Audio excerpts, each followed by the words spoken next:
안녕하세요. 안녕하세요. 대터위 주간화면 전망이 돌아왔습니다. 이번 주에는 또 가터가 재택근무여가지고 저희가 이제 전화로 하기로 했습니다. 못 만나요. 그쵸? 네. 자, 이번 주에는 맞췄습니다. 완벽히 맞췄는데요. 제가 예상한 대로 1170원대까지 살짝 간 날도 있었지만 결국은 올라서 1190원 선 부근에서 종료가 됐습니다. 8월 31일부터 9월 4일까지 달러원 저점은 1179.10, 고점은 1192.70, 그 다음 오늘 금요일 종가는 1189.60원이었습니다. 자, 무슨 일이 있었냐면 먼저 8월 31일에는 한국의 소매 매출 지표와 산업생산 지표는 마찬가지였고요. 부진하게 발표가 돼서 달러원이 상승을 했었고요. 외국인이 코스피에서 역대 최대의 순매도 규모를 보였습니다. 주가도 부진해서 달러원이 상당히 올랐었고요. 이 8월 말에는 MSCI 이슈가 있었죠. MSCI 이거 리밸런싱 이슈가 있었는데 외국인들이 비중을 줄여야만 하는 상황이 왔다고 시장에 알려졌습니다. 이에 따라서 주식을 외국인들이 엄청 팔아가지고 그에 따라서 달러원이 좀 오르긴 했었는데요. 9월 들어와서는 한국의 8월 무역수지 흑자폭이 증가를 했습니다. 수출은 감소를 했지만 수입이 더 줄어드는 바람에 한국의 무역수지 흑자는 증가를 했던 거죠. 그리고 중국의 차이신 제조업 PMI가 호조를 보임에 따라서 달러 위안이 큰 폭으로 하락을 했고, 이에 따라서 달러원도 1180원대 초반까지 하락을 했었습니다. 근데 주 후반에 들어와서는 그동안 약세를 보였던 달러 인덱스가 상승을 했는데요. 먼저 미국 대선 전에 백신을 사용 승인할 수도 있다, 이런 소식이 전해지면서 달러 인덱스가 반등을 했고, 그 다음에 저희가 드디어 기다리던 주가 급락이 왔습니다. 나스닥 위주로 급락을 해서 1190원대까지 달러원이 상승을 했었습니다. 하지만 한국의 주가는 오늘 금요일에는 시가 대비해서 점점 낙폭을 줄여가는 그런 회복세를 보임에 따라서 결국 1190원 선에서 마감을 했습니다. 이번 주 어떻게 보셨나요? 예. 달러 약세 기조가 마무리된 건 아니고 일단은 추세가 이어지고는 있는데 이번 주는 전형적으로 이제 리스크 온오프 장세, 그러니까 한마디로 위험 회피 성향과 위험 선호 현상에 따라서 냉탕과 온탕을 왔다 갔다 한 이제 장세였는데요. 특별히 특이할 만한 점은 한 번에 이제 그 주식시장에 크래시가 나니까 그동안 기다렸던 이제 저점 매수 세력과 대기 매수 세력들이 이제 좀 득달같이 달려들어서 좀 끌어올려 보는. 하지만 여전히 달러 약세 추세가 끊어졌다고는 보기 힘든 한 주 같습니다. 네. 자, 그러면 이번 주 경제 기사 읽어드리겠습니다. 먼저 연합인포맥스 기사고요. 아트 호건이라는 사람이 S&P 500 기준으로 너무 빨리 올랐기 때문에 5에서 10% 정도 후퇴할 가능성을 보고 있다, 이렇게 경고를 했습니다. 네, 이 사람은 5에서 10%밖에 안 빠지나요? 20에서 25%는 빠져야 될 것 같습니다. 저도 그렇게 생각하는데 네, 이 사람이 보는 기술적인 지표는 RSI, 상대 강도 지수라는 거고요. 이게 이제 70을 초과할 경우에 주가가 기술적으로 과열됐다, 이렇게 볼 수가 있는데 이미 75를 찍고 있기 때문에 명백한 과매수 상태다. 따라서 9월에서 10월 사이에 S&P 500 지수 기준으로 5에서 10% 정도 하락할 수 있다고 내다본 거고요. 네, 이제 그 기사는 사실은 누구나 그 정도는 기사화 해가지고 낼 수 있는 정도의 수준인 것 같고요. 그렇죠. 사실 오늘 새벽에 이미 한 3% 빠졌으니까. 5에서 10% 조정은 하루 이틀 만에 와도 이상하지 않을 장세라 저희도 역시나 이제 주식시장이 너무 과열됐다라는 의견을 한 2달 전부터 계속 드리고 있는데 시장 참가자들 자체, 특히 월가에 있는 전문가들조차도 지금의 상승세가 너무 의아하고 이제 처음 보는 어떤 그런 장세다 보니까 네. 아직도 이제 비관론자가 많이 있는 것 같아요. 맞습니다. 네. 비관론자가 쓴 기사 하나 더 읽어드리겠습니다. 로젠버그라는 사람이 또 증시 랠리는 지속하지 못해서 좀 더 심한 말을 했죠. 닷컴 버블의 붕괴가 재현될 수도 있다. 아까는 5에서 10%인데 이 사람은 붕괴를 얘기한 거죠. 자, 그래서 강세장이라면 펀더멘털 그리고 밸류에이션이 뒷받침돼야 되는데, 펀더멘털은 그러니까 실제로 경제가 좋기 때문에 주가가 오른다는 걸 뜻하고, 밸류에이션은 주가가 싸기 때문에 주가가 더 오를 수 있는 이런 여지가 있는 것을 의미하는 거죠. 하지만 지금은 그렇지가 않다. 왜냐하면 지금은 그런 펀더멘털이나 밸류에이션이 싸서 오른 게 아니라 유동성 장세이기 때문에 그렇다는 것입니다. 자, 언더밸류, 이렇게 밸류에이션이 낮은 그런 가치주, 값이 싸다고 인식되는 가치주는 현재 S&P 지수 종목 중에서 20%밖에 없다는 거예요.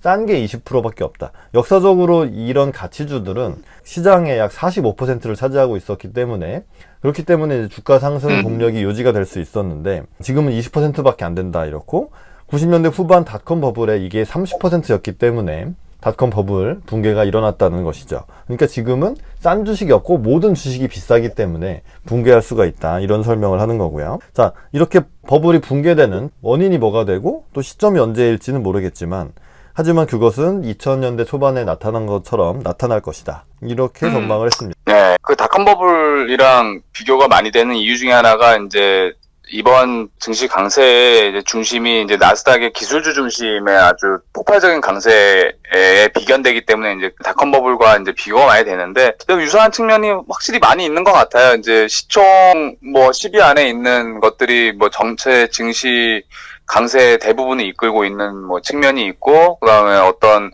현재 그 실적에 기반한 밸류에이션보다는 미래 가치에 대한 밸류에이션 비중이 너무 높다 보니 이게 이제 그 너무 이제 오버밸류 돼 있다, 싼 주식이 없다, 이런 것들이 다 이제 그 공통점이 좀 있는데, 뭐 약간 차이점이라고 하면 지금의 어떤 빅테크주들 같은 경우에는 현금성 자산과 실적, 그리고 뭐 양호한 재무 비율이 이제 동반돼서 이제 닷컴 버블 때랑은 좀 다르다, 뭐 이런 또 측면이 있는데, 저는 개인적으로는 붕괴까지는 아니더라도 상당 부분의 좀 조정을 거치는 게 정상이 아니냐라는 견해는 좀 유지를 하고 싶습니다. 그렇죠. 우리는 합의를 볼 수가 있는 게 5에서 10% 너무 덜 빠지는 것 같고 붕괴는 너무 빠지는 것 같으니까 20% 정도로 한번 저기 합의를 봅시다, 우리는.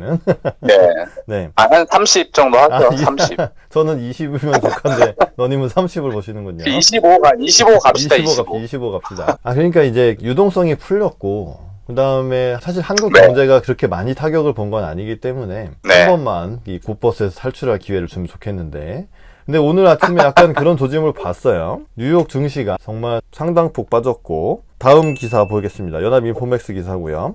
뉴욕 증시 왜 갑자기 폭락했나, 전문가들 진단은, 이런 제목의 기사입니다. 나스닥 지수 기준으로는 3월 16일 이후에 주가 포인트 기준으로 가장 큰 낙폭을 기록을 했는데요. 저는 오늘 이 표현에 꽂혔죠. 네, 뭐였냐면 라이언 데트릭이라는 시장 전략가는 증시 약세를 초래한 동인이 뭐 한 가지 정도는 아니고 여러 가지가 있고, 따라서 투자자들은 그동안 자신들이 주식을 과매수했음을 깨닫고 갑자기 깨달음이 와서 전부 내다 팔았다. 붐비는 극장 안에서 누군가 불이야라고 외쳤고 모두가 우르르 빠져나간 그런 장세였다 라고 말했습니다. 이거 되게 좋지 않습니까? 네, 좋아요. 모처럼 반가운 기사네요. 네, 그래서 저는 오늘 새벽에 있었던 폭락에 대해서 일단 오늘 밤에 미국 고용지표가 나옵니다. 네, 아마 저희가 이 방송을 업로드하는 시점에는 발표가 되어 있을 텐데, 지난 수요일에 ADP 고용지표가 좀 안 좋게 나왔죠. 따라서 네. 고용지표가 안 좋을 수가 있으니까 그 전에 정리하려는 그런 느낌이 있었을 것 같고요.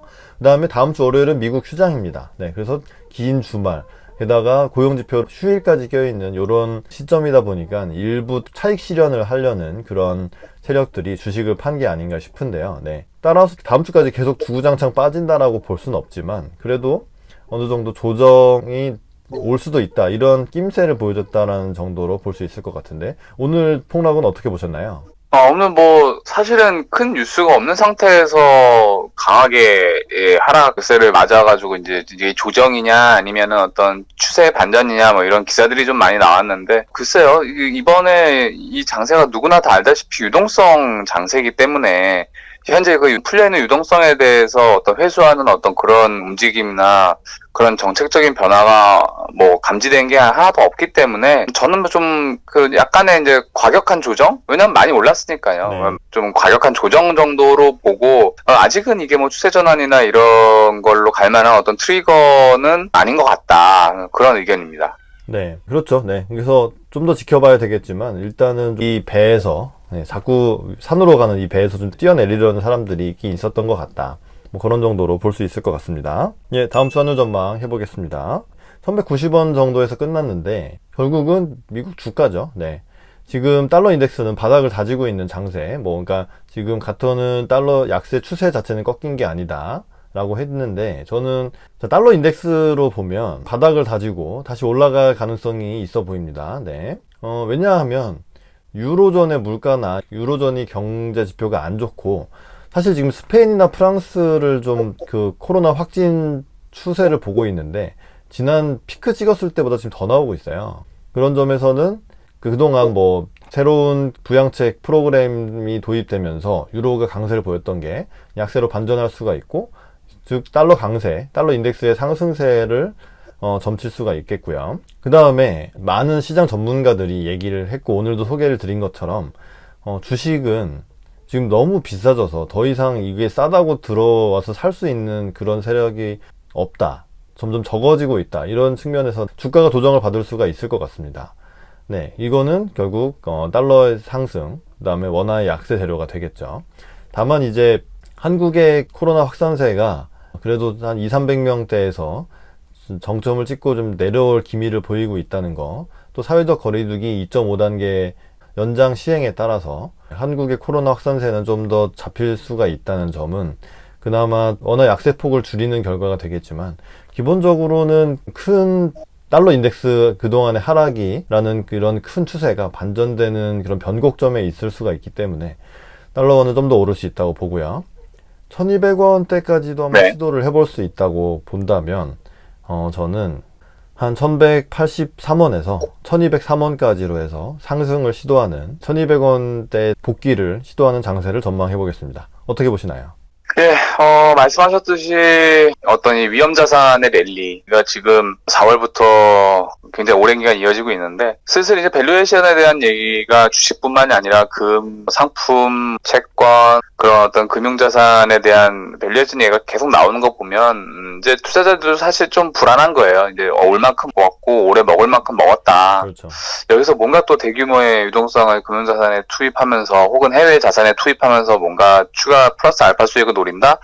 그러기보다는 일단 미국 대선 앞두고 있는 이 시점에서 어느 정도 좀 차익 실현 해보고 가자라는 심리가 좀 우세할 것 같고, 일단 달러 약세를 더 부추길 만한 어떤 그런 재료는 현재로서 더 큰 게 뭔가 나올 게 있을까? 저는 뭐 딱히는 없는 것 같아요. 백신에 대한 부분도 상당 부분 선반영이 되어 있고, 평균 물가 목표제를 하면서 장기간 저금리로 간다는 얘기도 이미 노출된 재료고, 네.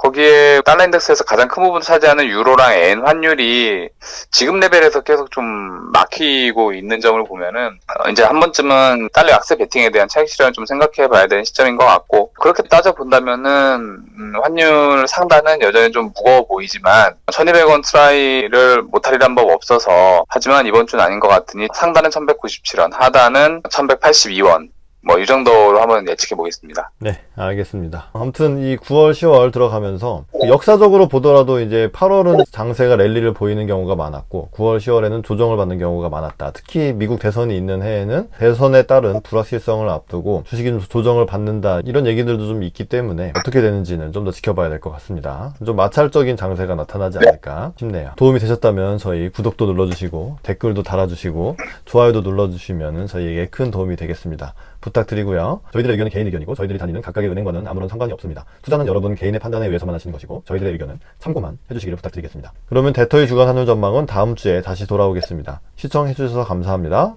감사합니다.